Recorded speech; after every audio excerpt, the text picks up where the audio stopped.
السلام عليكم ورحمة الله تعالى وبركاته. نحمده ونصلي على رسوله الكريم. أما بعد، أعوذ بالله من الشيطان الرجيم. بسم الله الرحمن الرحيم.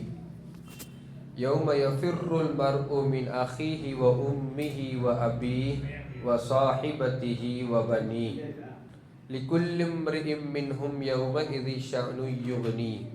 صدق الله العظيم.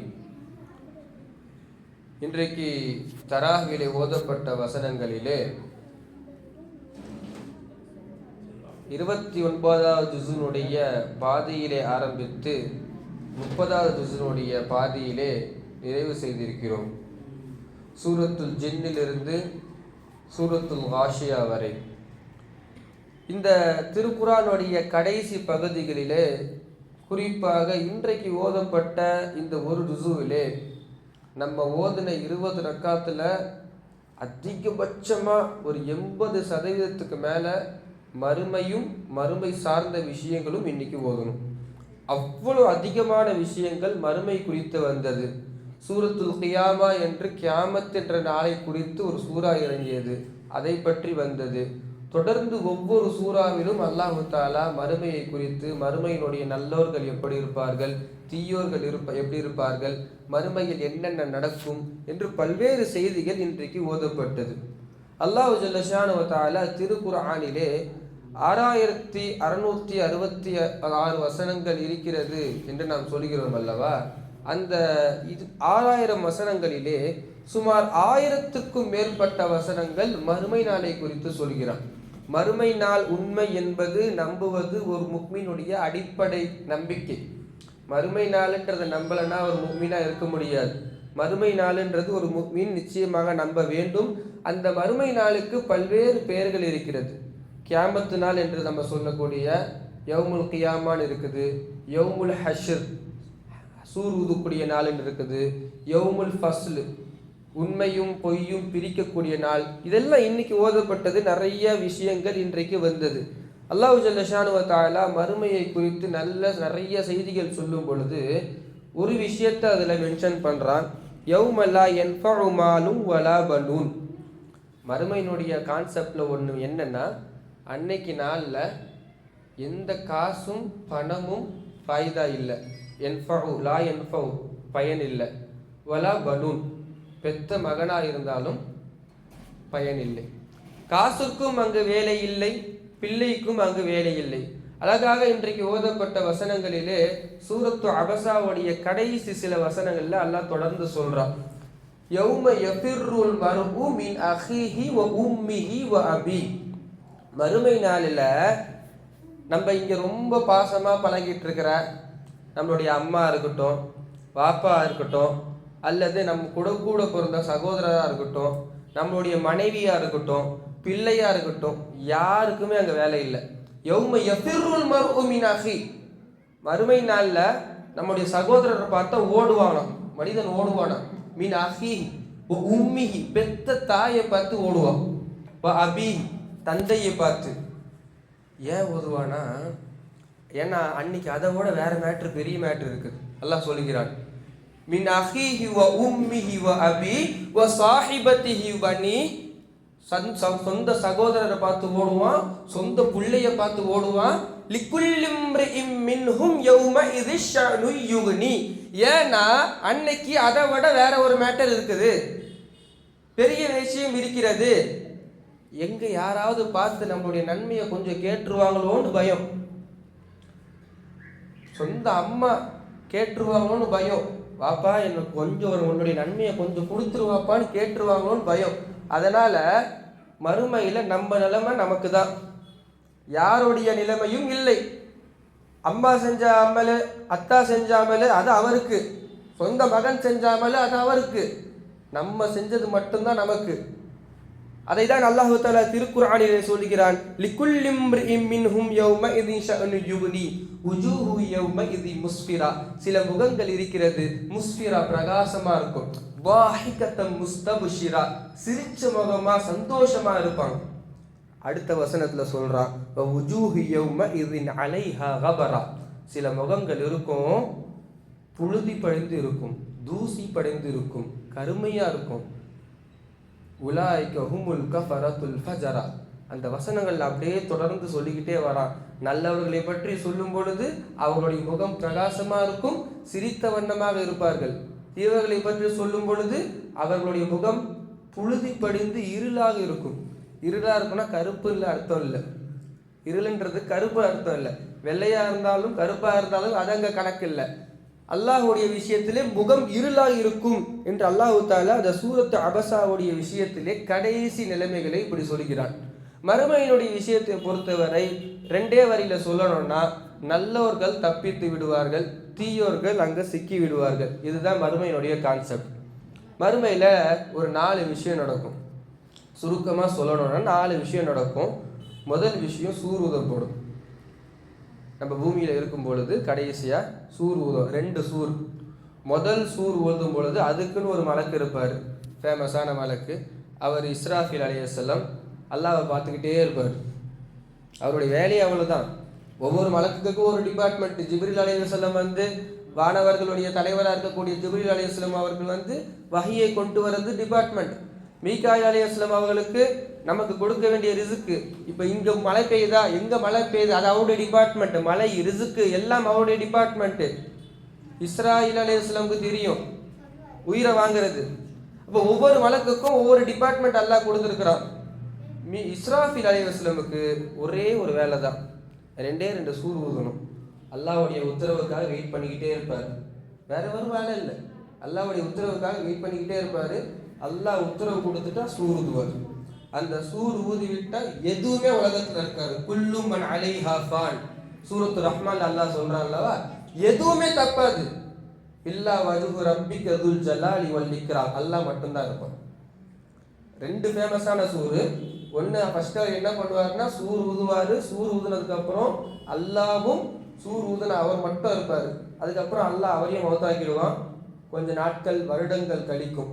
மறுபடியும் 2வது சூர் ஊறும் பொழுது எல்லாம் மறுபடியும் வந்து ஆதம் அலைஹிஸ்ஸலாமிலிருந்து கடைசி மனிதர் வரை எல்லோரும் மீண்டும் விடுவார்கள். இப்போ இந்த 2 கேப்புக்கு மத்தியில் 40 அப்படின்னு சொல்லி ஹதீஸ்ல வருது. இந்த 40ன்றது 40 நாளா, 40 வாரமா, 40 வருடங்களா, அது நமக்கு தெரியல. ஹதீஸ்ல அபூ ஹுரைரா ரலியல்லாஹு அன்ஹு அந்த விஷயத்தை மறந்துட்டாங்க.